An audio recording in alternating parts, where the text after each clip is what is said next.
There are three distinct questions asked to John the Baptist. But the Christians only see two questions. Why? They only think two questions were asked. Art thou the Christ? Art thou the Messiah? And he says no. Art thou the Elias? And he says no. Then the third question, art thou that prophet? And the answer is no. That means all three are different prophets. The Messiah is different, Elias is different, and that prophet is different. So if Jesus Christ, peace be upon him, is the Messiah, which we agree, we do not doubt. The more than 100 prophecies mentioned about Jesus Christ, peace be upon him, in the Old Testament. Because all the Muslims believe that Jesus Christ, peace be upon him, is a messenger of God. Islam is the only non-Christian faith which makes it an article of faith to believe in Jesus Christ, peace be upon him. No Muslim is a Muslim if he does not believe in Jesus Christ, peace be upon him. We believe that he was one of the mightiest messengers of Almighty God. We believe that he was the Messiah, translated Christ.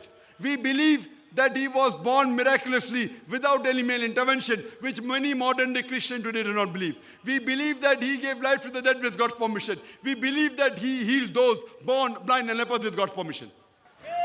We do not argue regarding more than 100 prophecies mentioned in the Old Testament about the Messiah, about Jesus Christ, peace be upon him, because we believe he was the Messiah. We believe he was one of the mightiest messengers of God. But we tell the Christians, why do you deny the prophecies of Prophet Muhammad, peace be upon him, mentioned in the Old Testament and the New Testament? Gospel of John, chapter number 1, verse number 21 to 25. Three distinct questions are asked to John the Baptist. Art thou the Messiah? Art thou the Christ? He says no. Art thou the Elias? He says no. Art thou that prophet? He says no. That means there were three different people, not three in one. So if you say Jesus is the Messiah, peace be upon him, Jesus cannot be that prophet. That prophet has to be someone else, and that is no one but the last and final messenger prophet, Muhammad sallallahu alaihi wasallam. It's mentioned in Gospel of John, chapter number 1, verse number 25. Then the priest and the Levites, the Jews, they say, why dost thou baptize if thou not the Christ? Thou art not Elias. Thou art not that prophet. Three distinct questions. You ask any Christian, who is this that prophet mentioned in Gospel of John, chapter number 1, verse number 21, 25? They have no reply. They can't say it means Jesus Christ, peace be upon him, because it's already mentioned that he is the Messiah. It refers to no one but the last and final messenger, Prophet Muhammad sallallahu alaihi wasallam.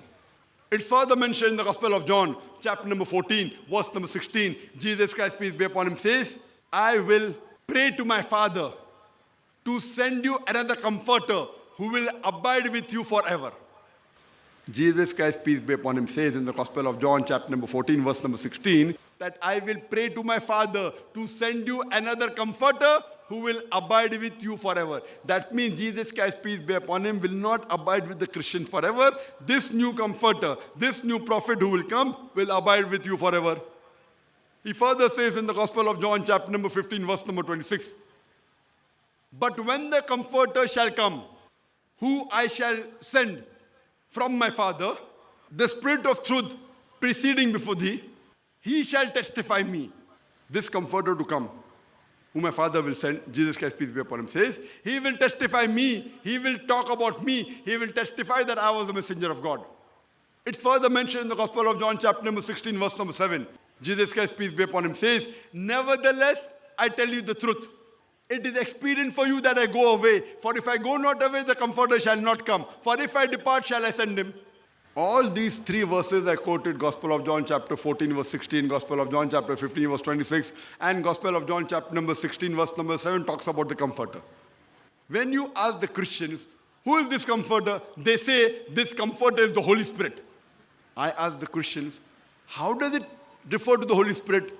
It's clearly mentioned in the Gospel of John, chapter number 16, verse number 7. Nevertheless, I tell you the truth. It is expedient for you that I go away. For if I go not away, the Comforter shall not come. For if I depart, shall I send him.